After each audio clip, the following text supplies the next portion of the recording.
In the early 18th century, the Kingdom of France was facing one of the most severe economic crises in its long history. The legendary military campaigns of King Louis XIV had left the royal treasury completely empty and burdened with massive national debt. The interest payments on this astronomical debt were significantly higher than the total annual tax revenue collected across the entire country.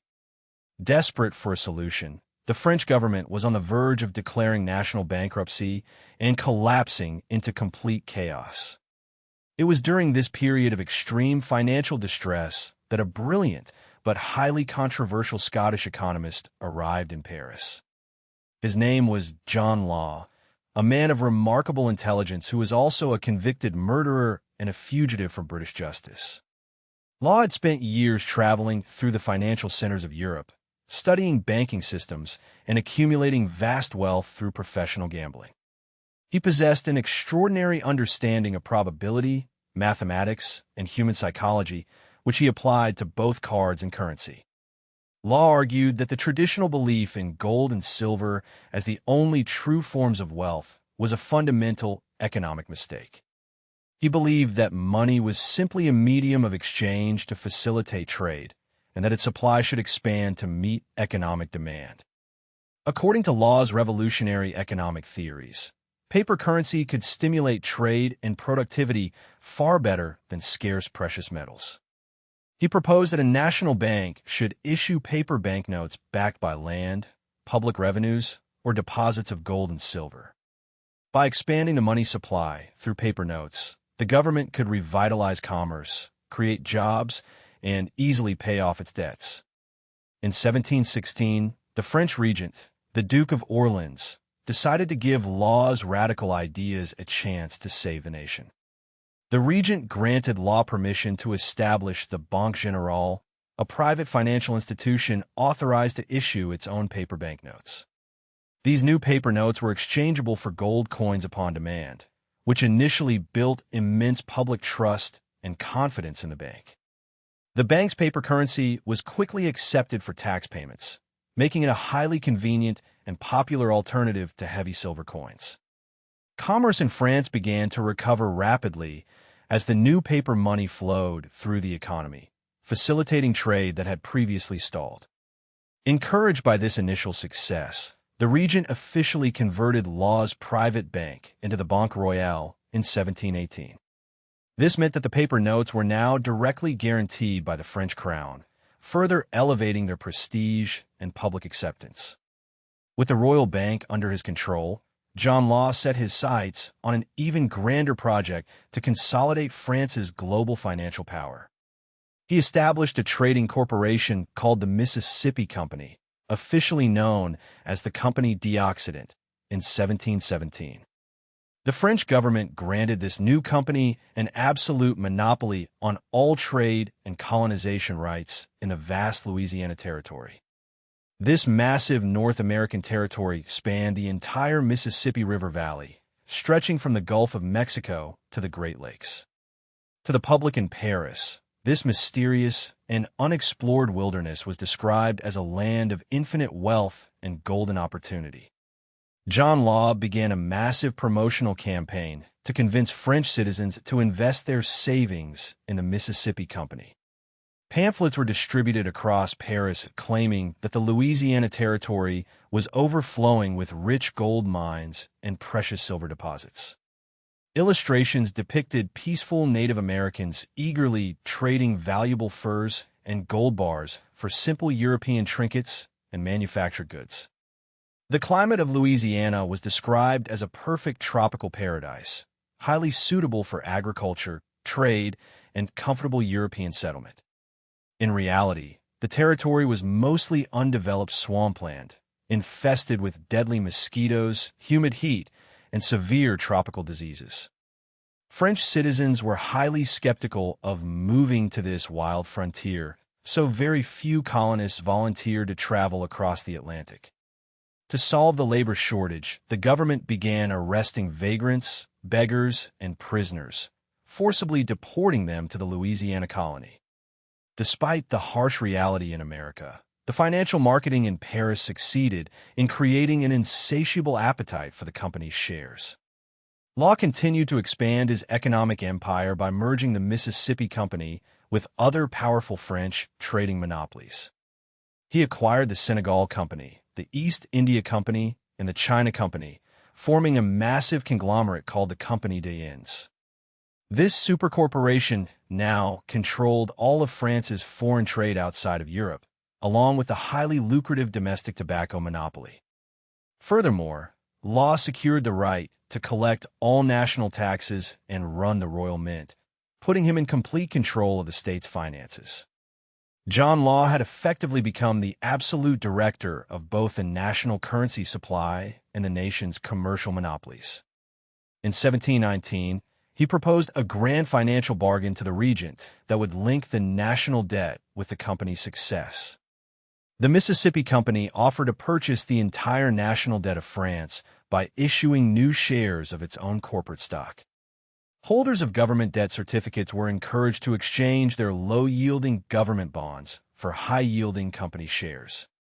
This deal was incredibly attractive to the regent, as it replaced high-interest government debt with corporate equity that paid no fixed interest. The company promised to pay generous dividends to its shareholders, funded by the future profits of its global trading monopolies. As the debt conversion began, a wave of speculative excitement swept through the capital city, drawing investors from all over Europe.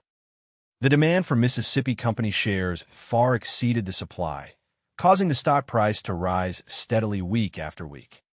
The price of a single share rose from its original level of 500 livres to over 1,000 livres by the summer. Seeing the public's enthusiasm, Law authorized the printing of more shares and issued them in successive rounds at higher prices. To trade these valuable shares, thousands of investors gathered daily on the Rue de Quincampoix, a narrow street in the heart of Paris. The street became a crowded, chaotic outdoor stock exchange, packed with aristocrats, merchants, servants, and foreign speculators. The demand was so intense that a humpbacked man made a small fortune by renting out his back as a writing desk for traders. By late 1719, the share price had reached the staggering height of 10,000 livres, an increase of 2,000%. To support these astronomical prices, John Law ordered the Banque Royale to print massive quantities of new paper banknotes. The bank lent these newly printed paper notes directly to investors, allowing them to purchase more shares with cheap, easy credit. This created a self-reinforcing feedback loop where new paper money fueled stock purchases, which in turn drove the stock price higher. As the paper money flooded the city, prices for food, housing, luxury goods, and labor rose rapidly, causing severe inflation. However, the immediate effect was a widespread illusion of unprecedented wealth and prosperity throughout the French capital. It was during this wild speculative frenzy that the word millionaire was first coined to describe those who had become rich overnight.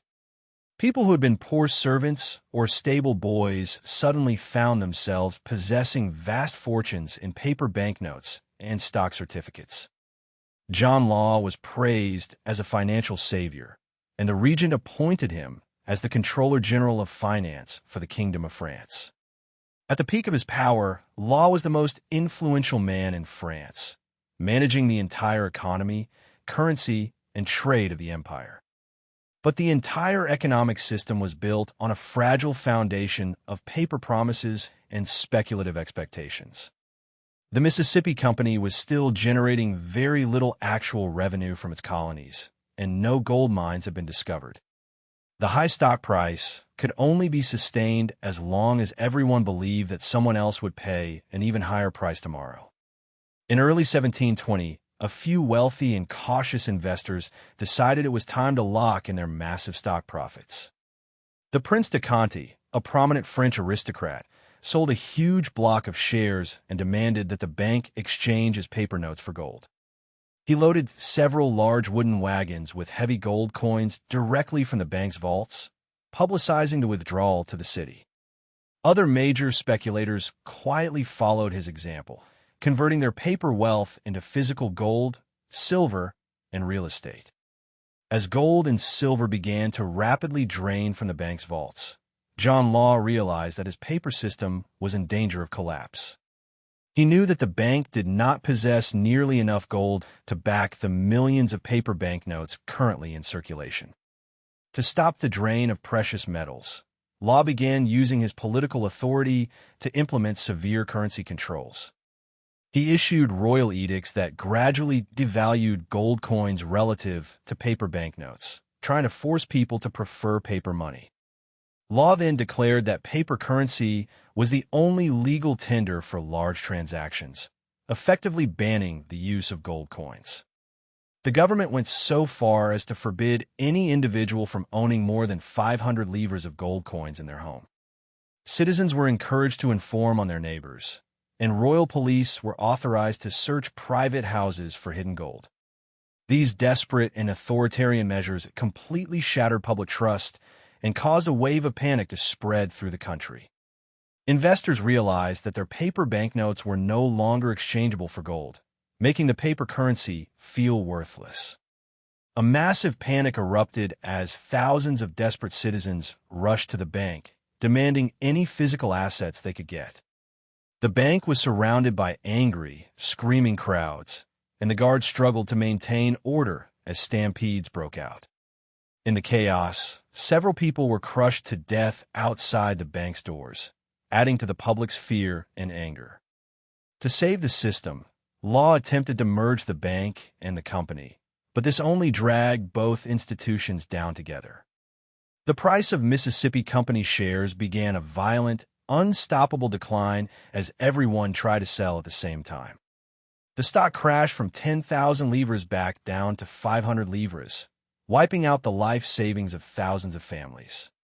The paper banknotes lost all purchasing power, and the inflation of basic goods made survival difficult for ordinary citizens. John Law, once hailed as a genius and a savior, was now the most hated and reviled man in the entire Kingdom of France. The public demanded his execution, and Law was forced to flee Paris in the middle of the night, disguised in a carriage. He escaped to Venice, where he spent the remaining years of his life in relative poverty, supported by a modest gambling income. The collapse of the Mississippi scheme left the French state in a disastrous financial condition, with its credit completely destroyed. The public's trust in banking, paper money, and joint stock corporations was shattered for more than 100 years. France returned to a rigid, metal-backed monetary system, which severely restricted the government's ability to raise capital. This financial rigidity and lack of public trust contributed directly to the chronic fiscal crises of the French monarchy over the next decades. The persistent inability to reform state finance and manage debt eventually helped trigger the French Revolution at the end of the century. The Mississippi Scheme stands as one of the earliest and most dramatic examples of a speculative bubble fueled by monetary expansion. It demonstrated that printing money cannot create real economic wealth if there is no underlying productivity to back it. The psychological patterns of greed, speculation, and panic seen in Paris in 1720 are identical to those in modern markets.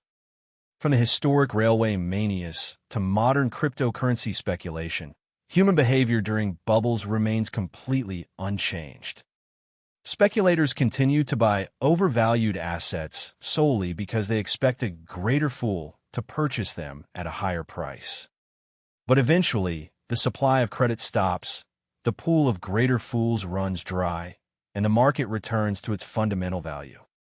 To protect your long-term capital, you must focus on assets that possess intrinsic utility and generate real-world productivity. Do not let the fear of missing out drive your investments into speculative schemes that promise easy wealth without effort. Keep your portfolio grounded in proven financial principles